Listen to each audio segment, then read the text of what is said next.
Alright, what up everybody? I hope everybody's doing good. It's Tuesday. I gotta do a recap of 311. I was working on the weekend, 12-hour shifts. I got 10 days off now, so it's time to hustle, it's time to grind, and let's get into it. I got a lot of stuff that I want to cover that happened in and around UFC 311. It was very eventful. It was one hell of a night. Everything, including the fights, the change up at the last second with Moicano. There's just a lot to talk about.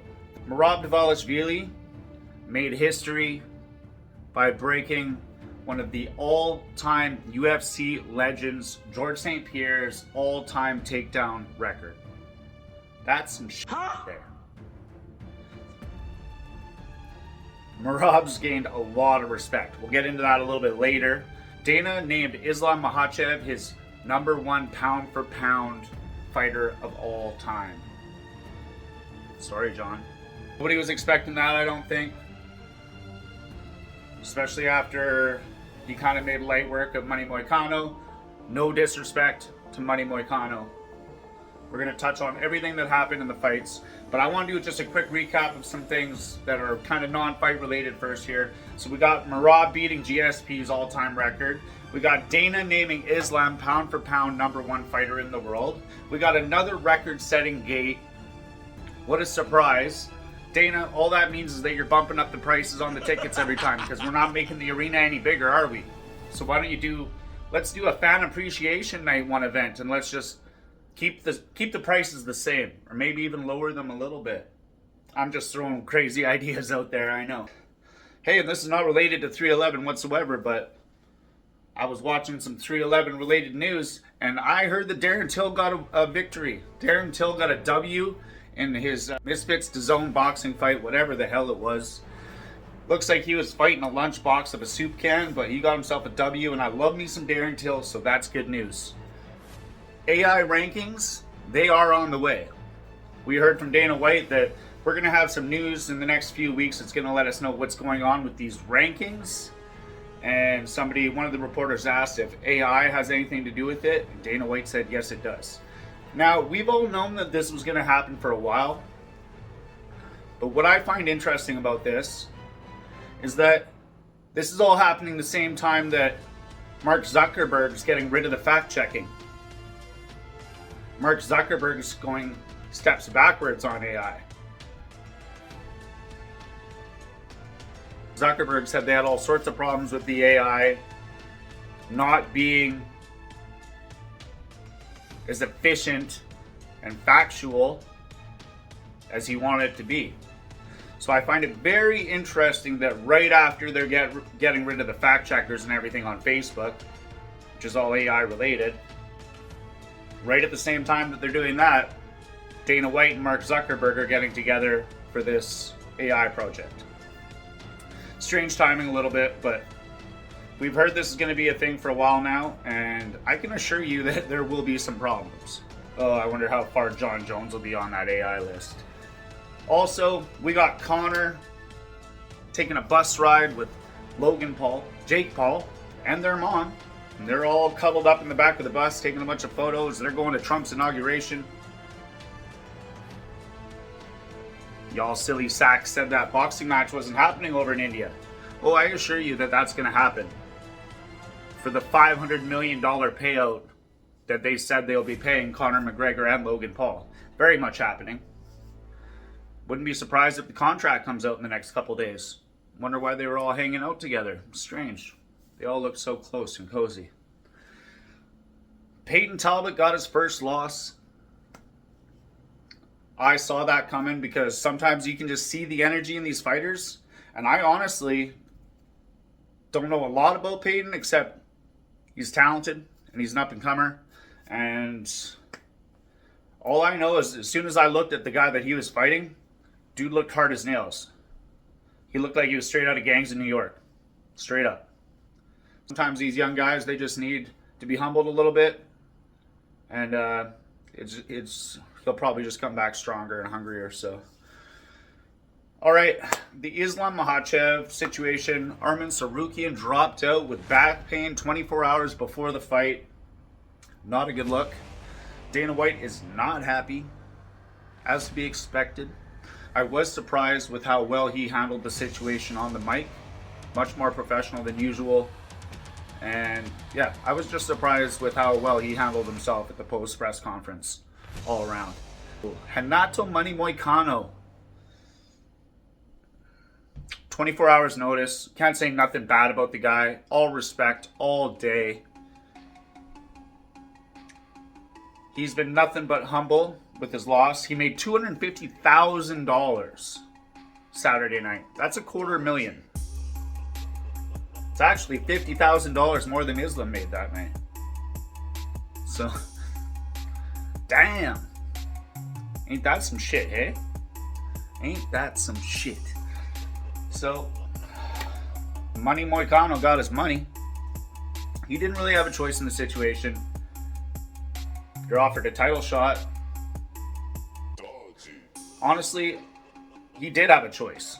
And a lot of guys would have said no. But he said yes, because he's got balls of steel. He stepped up, did the best he could. Gave Islam a little bit of a problem early in the fight. But he wasn't prepared for Islam Makhachev.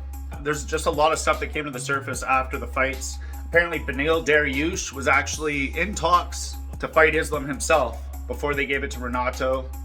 So, a little bit of a cheeky play there. Beneil Dariush said his wife was not happy. Yeah, so a little bit of some tricky shit going on there. And then Renato Money Moicano, he got the fight. He got paid. I'm sure they took care of Beneil as well. A lot of shifting going on in the rankings. A lot of interesting stuff at play here. I believe 2025 is going to be an excellent year of fights. Like, goes without saying.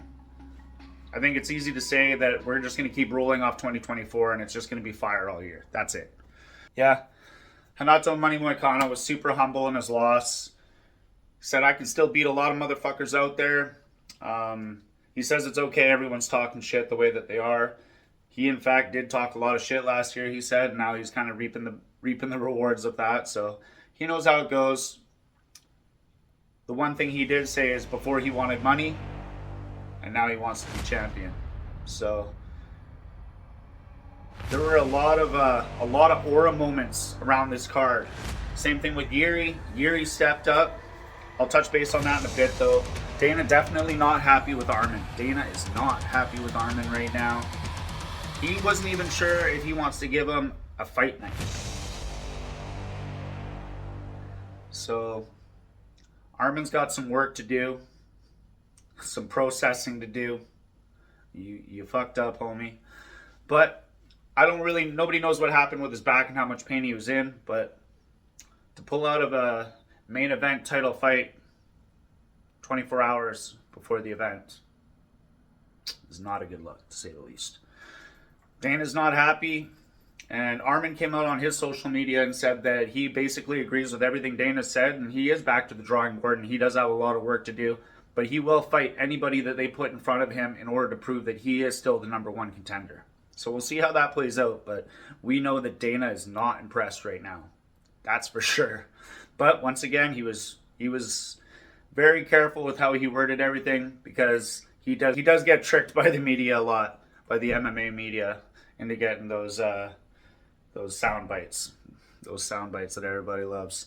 So he's getting better. He's getting a little bit better. He's working on it. I can appreciate that, because I've always given him a hard time about being really shitty and unprofessional on the mic as a fight promoter. One thing I wanted to comment on with Arman Tsarukyan was that there's been a lot of talk about, well, I thought it was hilarious. People are giving Nina Drama a hard time about Arman Tsarukyan possibly injuring himself making their little video together. That's outrageous. I mean, is it possible that he injured himself at that moment? Sure, I guess. Like, whatever. People were literally sending her death threats. That's crazy. Y'all crazy motherfuckers. Give your head a shake. It's a sport. Calm down. But one thing I did want to touch on, I did want to address, I did want to question and ask y'all, put it in the comments, is if you think that wrestling technique exercise where he's going around in a circle, his head in the tire, whatever he's doing, there's multiple ways they do this exercise where they exercise their back. Do you guys think that overtraining that possibly tweaked his back? Maybe showboating a little bit, maybe being a little bit too cocky in that Nina drama video. And I'm not jumping on board with that whole can of worms, but maybe a bit of overtraining. The crazy thing was when I saw that footage of him being in that kind of great, amazing shape, I thought, holy shit, what a specimen. I thought this could be the guy that could possibly beat Islam. This is the guy they need. But something happened. I believe that he got a bit nervous and he would rather have pulled out than take the loss and wants to come in a little more ready later. I believe that's my take on what happened. For whatever reason you want to justify it. But I believe he does regret his actions now, clearly. I watched an interview with him and Helwani and I could literally see his heart breaking in his eyes when Helwani asked him about losing the opportunity. I seen it. Merab versus Umar. Damn. Umar broke his hand early on in the fight, early in the first round, from what I'm hearing. A lot of takeaways from that fight. One being that Umar didn't even tell his coach until they got back to the hotel that night. So that's a bit of a young fighter thing there. Not that he's inexperienced by any means, but his coach was saying, him and Khabib would have been better knowing that information during the fight so that they could have maybe shifted their direction on what they wanted to do. Throw more kicks, less punches, obvious stuff like that. But yeah, Umar didn't tell them. That's some gangster shit. He just stuck to the plan, didn't say anything, and just kept going. Everybody, I think, is starting to want to see that rematch. A lot of people are calling for it right after. Dude broke his hand during the fight. I would love to see that rematch. But what a machine Merab is. You got to give the guy his due now at this point. Dana White did after the fight in the octagon. And he spoke on it after, saying that whatever the little differences that they had in the comments that he had made about Merab, it's all under the rug now. There's a lot of ass kissing going on by Merab, but whatever. He's a company man. He's let it be known. And damn, dude's got a gas tank for days. We've never seen anything like this. I heard an analyst talking about it, and he was saying that he thought that Merab's gas tank got better as the fight went. And that's not the first time I've thought that either. The last time I watched Merab fight, I thought the same thing. He gets better as he goes. It's crazy. Who's going to be able to stop a fighter like that?